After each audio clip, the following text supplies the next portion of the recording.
Magandang araw po sa inyong lahat. Narito po tayo ngayon sa Christ the King Parish upang ipaalam sa inyo ang napakagandang programa na inilunsad ng ating parokya.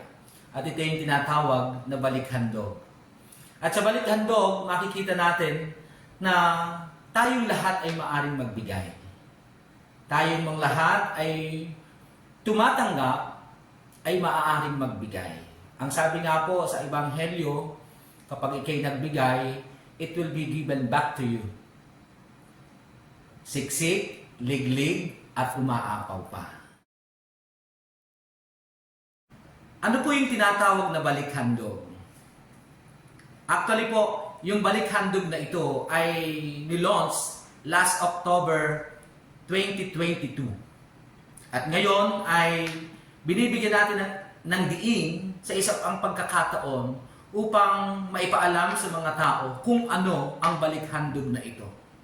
Ang balikhandog ay isang napakaganda at napakalaking programa ng ating parokya na naglalayong matugunan ang lahat ng pangangailangan ng ating parokya.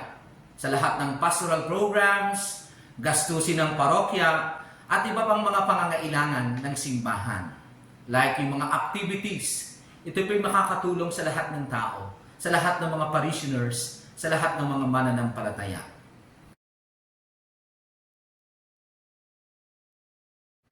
At ngayon ay ibinibigay ko sa inyo ang ating President ng Parish Finance Council, walang iba kundi si Brother Cesar de Guzman, upang ipaliwanag sa inyo kung ano pa ang balikhandog, papaano tayo makapagbibigay, papaano tayo makatutulong sa programang ito ng ating simbahan. Salamat po, Father Jeff, for introducing me. No? So, again, ako po si Cesar de Guzman. Ako po ang current president ng ating Parish Finance Council. So, kagaya po na nabanggit ni Father Jeff, no? So, i-discuss ko po sa inyo yung balikhandog. Actually, ako po, mas gusto ko siyang tawaging balikhandog. Bakit po? Himayin po natin yung balikhandog. Pagka sinabi po natin balik, ibig sabihin po niyan, yung isang bagay ay may pinanggalingan na. Ibabalik lang po natin. Lahat naman po ng blessings na meron tayo ay galing kay Lord. Lahat po ng natatanggap natin ay galing kay Lord. Kami po sa Parish Finance Council at Parish Pastoral Council ay humihingi ng konting portion ng blessings na ito na ibabalik natin sa simbahan. Bakit balik-balik? Kasi po pag binalik nyo na sa simbahan ang blessings na portion ng blessings na natanggap nyo, lahat po ito ay ibabalik ng parokya sa lahat ng ating kasama sa simbahan na nangangailangan ng tulong. Kaya po balikhandog. Siguro po ang ating tanong ngayon ay saan ba mapupunta ang ibabalik ko bilang handog sa aking kontribusyon. Marami po tayong programa na paglalaanan para dito sa inyong balikhandog. Unang-una na po ay yung Parish Scholarship Program. Sa kasalukuyan po, meron po tayong 25 scholars na nakakatanggap ng 10,000 to 20,000 per year bilang tulong natin sa kanilang pag-aaral. And nung huling meeting po ng ating social action team with the scholars, nagbigay na po sila ng commitment. Ano po yung commitment na to? Na tutulungan po natin sila hanggang sila ay makatapos.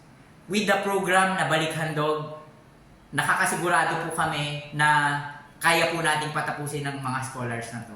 And alam din po namin na sa buong parokya natin, marami pa pong bata na mga tatalino at deserve na makakuha ng tulong na ito. Ngunit dahil po sa kakulangan sa pondo, hindi po natin sila mabigyan ng suporta. With the Balikhandog program, sigurado po tayo na kaya po nating dagdagan ang scholars na makikinabang sa ating scholarship program. Pangalawa po yung outreach programs natin sa mga mission areas natin dito sa parokya. Meron po tayong 8 mission areas na pinupuntahan regularly para magbigay ng tulong.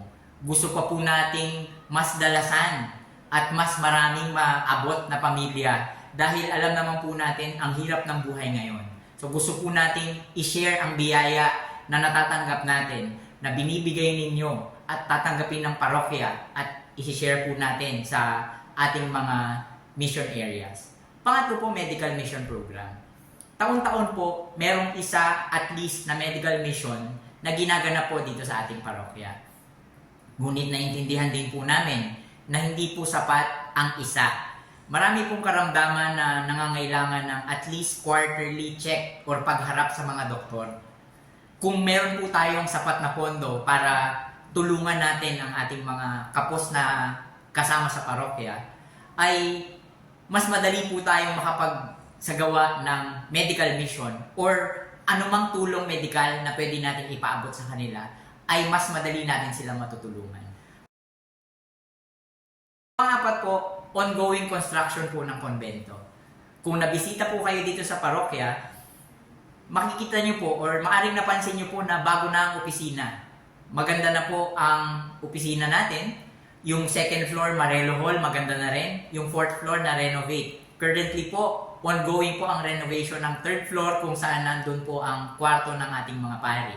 Meron din pong ilalagay na chapel para kung saan doon sila magdadasal at magmumuni-muni. Ngunit, majority po ng ginastos dito sa ating pagpapagawa ng kumbento ay galing po sa sponsors outside of Christ the King. Gusto po natin bilang isang parokya at dahil tayo rin naman po ang makikinabang sa gusaling ito, ay makapagbigay din po tayo ng contribution. With the Balik Handog program, sigurado po akong meron tayong mas konkretong kontribusyon sa pagbuo ng gusaling ito. Pang-apat at pang-lima po is yung expenses or pang-lima po is yung expenses of various ministries in doing pastoral work. Marami po tayong mga ministries sa parokya. May LCM, EMHC or yung lay ministers. And siguro po ang ibibigay ko na lang na example would be yung mga katikista. Recently po nagkaroon sila ng fundraising. Nagbenta po sila ng kandila nung kapistahan po ng Our Lady of Candelaria. At napag-alaman ko po na ito pong napagbentahan nila ng kandila ay gagamitin nila sa pamasahe papunta sa mga lugar na kung saan sila nagtuturo. Nung pong lumapit sa akin yung isa sa mga katikista, hindi po ako nagdalawang isip na tumulong dahil alam ko po na maganda ang layunin ng kanilang fundraising. Pero naisip ko rin po na hindi ba parang mas ideal na meron ng nakatabing pondo para sa mga manggagawa ng simbahan upang sila ay matulungan at ang iintindihin na lang nila ay yung oras na ilalaan nila sa paggawa ng kanilang gawaing simbahan. So yun po ang isa sa layunin ng Balik Handog, na lahat po ng manggagawa ng simbahan ay matulungan para hindi na nila iintindihin yung problemang pinansyal kung hindi yung oras na lang na ilalaan nila. Number 6 and number 7 po is augment parish funds to sustain daily operating expenses and various repairs needed from time to time sa ating parokya. Kasi po, 40 years na po tayo sa parokya. Maganda po ang ating simbahan, bago ang retablo, bago ang mga pintuan, pero yung ibang part po ng simbahan ay hindi ganun kabago. So, lately, recently po, meron akong napanood na video about one of the churches sa Bulacan na bumigay po yung second floor. Ibig sabihin po, gumuho at may mga nadaganan at unfortunately, meron pong isang namatay na lola. No? So, nung inimbestigahan kung bakit gumuho yung second floor, napag-alaman po nila na inaanay na yung second floor and kaya po naging daan para ito ay gumuho. Ngayon po, dahil yung ating simbahan ay hindi ganun kabago at majority rin po ng materyales na ginamit ay kahoy, iniisip po namin na ipacheck, baka ganun din ang ating ranasin. Ayaw na po natin intayin na dumating pa tayo sa punto na magkakaroon ng aksidente. Obviously, eto pong mga bagay na to ay nangangailangan ng pondo. At mas malaki po ang magiging problema kung ipagpapaliban natin ang pag-check na to. Dahil even po yung kisame natin ay gawa rin po sa kahoy. So ayaw na po nating magkaroon ng aksidente na may masasaktan pa. Kaya isa rin po ito sa paglalaanan ng ating Balik Handog program. Huling-huli po yung future pastoral programs that may be needed. marami pa po tayong programa na gustong ilunsad sa ating parokya. Kami po ng pamunuan ng PPC, ang vision po talaga namin is magtatanong lang kami ng dalawang bagay. Kailangan ba ng parokya? At meron ba tayong pondo? Pagka kailangan at meron tayong pondo dahil sa Balikhandog, mas mabilis po ang desisyon. Mahirap pong magdesisyon pagka walang pondo. Mahirap pong gumawa ng hakbang kung kulang ang panggastos. Kaya ang iniisip po namin is maging regular na source ng ating pondo ang Balikhandog upang lahat ng pangangailangan sa parokya ay mabilis matutugunan at mabilis mabibigyan ng aksyon. Ngayon po, siguro ang itatanong nyo naman is, paano ako makakatulong dahil maganda ang layunin ng Balikhandog? So, meron pong dalawang paraan kung paano tayo makakatulong.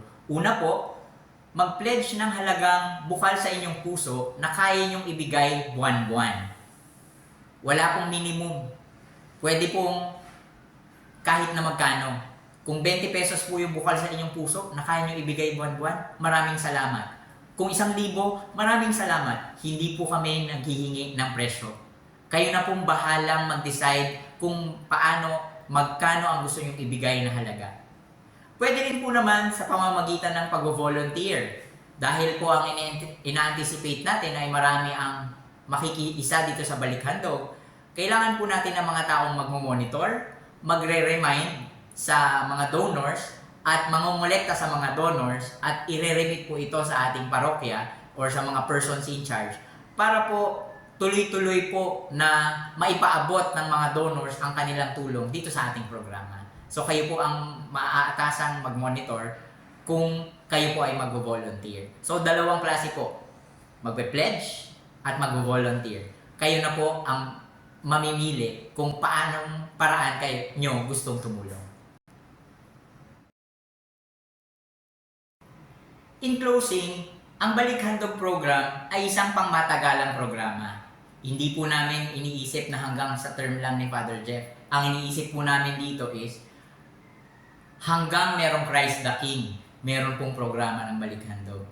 Ang layunin nga po, kagaya na nabanggit namin kanina, ay makatulong sa simbahan, simula sa ating parokya hanggang sa diocese at sa ating mga paring OSJ. Bilang isang parokya po, tayo ay nabibilang sa mas malaking community. Dalawang community po ang kinabibilangan pa natin. Ang Diocese of San Pablo at ang community ng OSJ. Bakit po kasama tayo sa community ng OSJ? Kasi for the longest time po, ang mga paring OSJ po ang nangangalaga sa ating parokya. Ang pera pong malilikom dito ay gagamitin na may gabay ng mga pari. Kagaya po ng lahat ng pondo ng simbahan, hindi po nagagastos ang pondo nang walang approval ng pare, ng ating parish priest. And para po merong check and balance, babantayan din po yan ng ating Parish Finance Council at Parish Pastoral Council. Dahil po meron tayong proper monitoring, every month po ay maglalabas kami ng report upang makita nyo po kung saan napupunta ang perang inyong kinocontribute. Yun po ang aming obligasyon sa inyo at uulitin ko po, hindi po ito fundraising para makaipon ng pera. Fundraising po ito para ibalik natin sa parokya, sa mga mananampalataya, ang pondo na binibigay nyo sa pamamagitan ng Balikhandog. Yun po. Halina at ating suportahan ang programang ito ng ating parokya. Opo, tayo po ay inaanyayahan na makiisa sa programang ito para po ang ating maibibigay na Balikhandog ay maibalik naman po ng ating Christ the King Parish sa lahat ng mananampalataya upang lalo pang lumago ang ating pananampalataya at marami pa po tayong matulungan sa buong parokya ng Christ the King. Maraming salamat po at inaantay po namin ang inyong buong pusong pagtulong sa programang ito. Okay. Suportahan po ninyo ang programang ito. Maraming salamat po. Ngayon pa lang, nagpapasalamat na po kami sa inyong suporta sa programang ito. Salamat po. God bless you all.